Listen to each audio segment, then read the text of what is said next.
Vereador Edson da Rosa.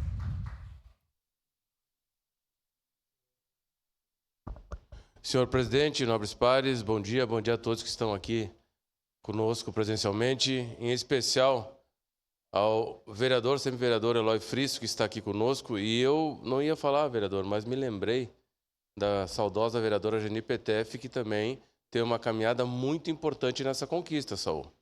Eu lembro do passado, quando foi feito o monumento algum, barreiras que a Geni e o Frisso compraram.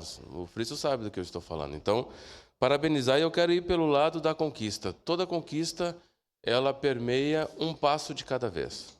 A começar lá pelo monumento, agora aqui essa possibilidade da votação, que eu tenho certeza que será unânime, da Semana Municipal do Orixá Ogum, são as caminhadas que se fazem, Saul. E eu sou testemunha da tua caminhada aqui na Câmara de Vereadores desde o meu primeiro mandato. Então eu quero parabenizar você, a Tânia, ao Nato, que eu vejo aqui, todo mundo.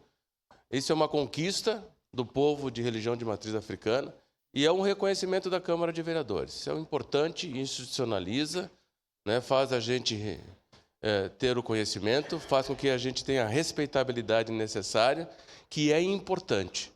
Todos nós somos importantes no mundo que Deus fez para nós. Então, nesse sentido, na declaração de voto, votarei favorável e eu não poderia me furtar de, neste momento, aqui trazer à tona, nessa semana que nós celebramos a Semana Farroupilha, trazer o nome da vereadora Geni Petef, porque foi uma das pessoas que mais brigou pelo povo de religião de matriz africana aqui nessa casa. Votarei favorável.